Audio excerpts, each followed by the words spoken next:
ನೋಡಿ ಅಶ್ವಿನಿ, ನಿಮ್ಗೆ ESA ಅಂತ ಮಾಡ್ಬಿಡ್ತಾರೆ. ನಿಮ್ಗೆ 6ನೇ ಕರಡು ಅಧಿಸೂಚನೆ ಏನಿತ್ತು ಅದು ಬೇರೆಗೆ 7ನೇದು, ಅದರಲ್ಲಿ ಒಂದಷ್ಟು ಬದಲಾವಣೆ ಆಗಿದೆ. ನಿಮ್ಗೆ ESA ಅಂದ್ರೆ ಎಕಲಾಜಿಕಲಿ ಸೆನ್ಸಿಬಲ್ ಏರಿಯಾ ಅಂತ. ಅದಕ್ಕೆ ಒಂದಷ್ಟು ಹಳ್ಳಿಗಳನ್ನ ಅಥವಾ ತಾಲೂಕುಗಳನ್ನ ಸೇರಿಸಿ ಅದರಲ್ಲಿ ಒಂದಷ್ಟು ಹಳ್ಳಿಗಳನ್ನ ಅದರೊಳಗಡೆ ಸೇರಿಸ್ತಾರೆ. ESA ಆಯ್ತು ಅಂತಂದ್ರೆ ಕಸ್ತೂರಿ ರಂಗನ್ ವರದಿ ಅಂತಂದ್ರೆ ಏನು ಊರು ಬಿಟ್ಟು ಹೋಗೋದು ಅಂತಾನು ಏನ್ ಜನರು ಅರ್ಥ ಮಾಡ್ಕೋಬೇಕಾಗಿಲ್ಲ. ನಾವು ಜನರಿಗೆ ಭಯ ಹುಟ್ಟಿಸ್ತಾ ಇಲ್ಲ, ನೀವು ಭಯ ಪಡುವಂತ ಅವಶ್ಯಕತೆಯೂ ಕೂಡ ಇಲ್ಲ. ಇಲ್ಲಿ ನಿಮಗೆ ಗಾಡ್ಗಿಲ್ ಇತ್ತಲ್ಲ ನಿಮಗೆ ವರದಿ, ಅದು ತುಂಬಾ ಟಫ್ ಆಗಿತ್ತು. ಈಗ ಜನ ನಾನು ನೋಡಿದೀನಿ, ತುಂಬಾ ನಾನು ಊರ್ ಬದಿಲೆಲ್ಲ ಮಾತಾಡ್ಕೊಳ್ಳೋದು ನೋಡಿದೀನಿ. ಕಸ್ತೂರಿ ರಂಗನ್ ಯೋಜನೆ ಅಂದ್ರೆ ಗಾಬರಿ ಆಗ್ಬಿಡ್ತಾರೆ, ಟೆನ್ಷನ್ ಆಗ್ಬಿಡ್ತಾರೆ.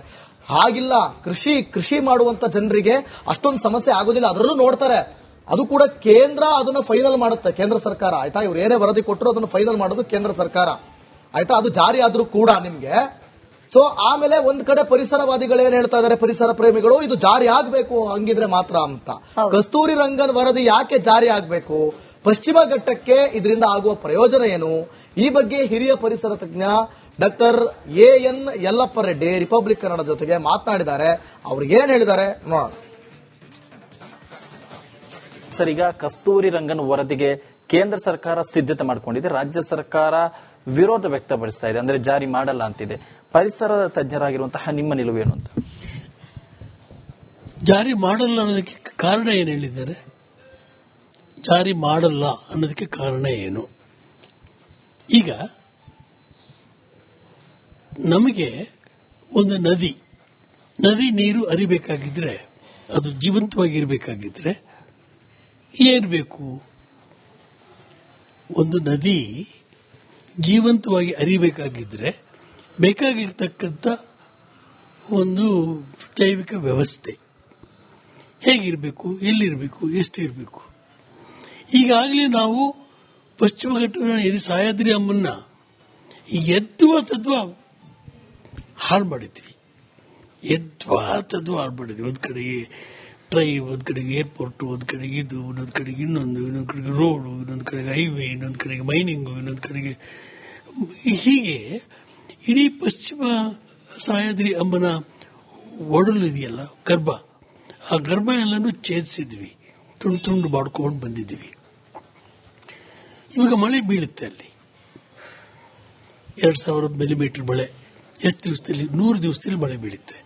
ಈ 100 ದಿವಸದಲ್ಲಿ ಬೀಳ್ತಕ್ಕಂಥ ಮಳೆಯನ್ನು ಇಂಗಿಸಿ ನದಿಯ ಸೃಷ್ಟಿ ಮಾಡತಕ್ಕಂಥ ತಾಯಿ ಯಾರು ಅಂದ್ರೆ ಒಂದು ಬೆಟ್ಟ, ಪರ್ವತ ನಿವಾಸಿನಿ ಅಂತ ಆಡ್ತಾರೆ ನಮ್ಮಲ್ಲಿ. ಅಂದ್ರೆ ಪರ್ವತದಲ್ಲಿ ವಾಸ ಮಾಡೋಳು ತಾಯಿ, ಅವಳ ಗರ್ಭದಲ್ಲಿ ನದಿ ಹುಟ್ಟುತ್ತೆ. ಅವರ ಗರ್ಭದಲ್ಲಿ ನಾವು ಮನುಷ್ಯ ಅಭಿವೃದ್ಧಿನೇ ನೋಡ್ಕೊಂಡು ಹೋಗ್ತೀವಿ ಅನ್ನೋದ್ರೆ ನೀರಿಗೆ ಏನ್ ಮಾಡ್ತೀರಿ ನೀವು? ಎಷ್ಟು ಡ್ಯಾಮ್ಗಳು ಕಟ್ಟಿದ್ದೀರಿ ಈಗಾಗಲೇ? ಕಾವೇರಿ ಒಡಲಲ್ಲಿ ಎಷ್ಟು ಡ್ಯಾಮ್ಗಳು ಕಟ್ಟಿದ್ದೀರಿ? ಆ ಡ್ಯಾಮ್ಗಳ ಸ್ಥಿತಿಗತಿ ಏನು? ತುಂಗಭದ್ರಾ ಡ್ಯಾಮ್ ಏನಾಗಿದೆ? ಎಷ್ಟೊಂದು ಸಿಲ್ಟ್ ಆಗಿದೆ.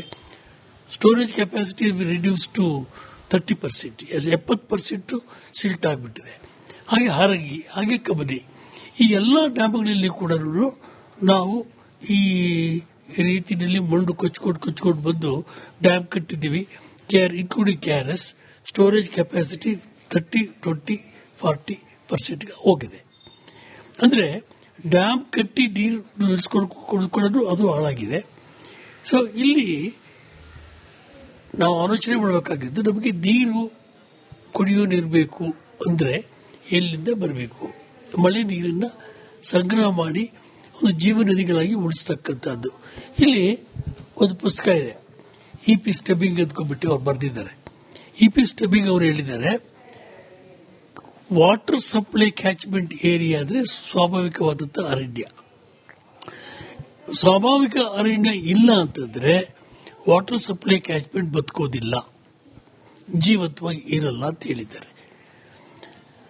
ಆದರೂ ಕೂಡ ನಮಗೆ ವಾಟರ್ ಸಪ್ಲೈ ಬೇಡ, ನಮಗೆ ರೋಡೇ ಬೇಕು, ನಮಗೆ ಏರ್ಪ್ಲೇನೇ ಬೇಕು, ಏರ್ಪೋರ್ಟೇ ಬೇಕು, ನಮಗೆ ಎಕಾನಮಿನೇ ಡೆವಲಪ್ ಆಗಬೇಕು, ಎಕಾಲಜಿ ಬೇಕಾಗೋದಿಲ್ಲ, ಹೈಡ್ರಾಲಜಿ ಬೇಕಾಗೋದಿಲ್ಲ, ನೀರು ಬೇಕಾಗೋದಿಲ್ಲ ಅಂದ್ರೆ ಅದು ಮಾಡ್ಕೊಂಡು ಹೋಗ್ಬೋದು. ಸೊ ಈ ಉಳಿದಿರ್ತಕ್ಕಂಥ ಜೈವಿಕ ವ್ಯವಸ್ಥೆಗಳನ್ನು ಉಳಿಸ್ಕೊಂಡ್ರೆ ಸ್ವಲ್ಪ ಮಟ್ಟಿಗಾದ್ರೂ ನದಿಗಳು ಜೀವಂತವಾಗಿ ಇರ್ತವೆ.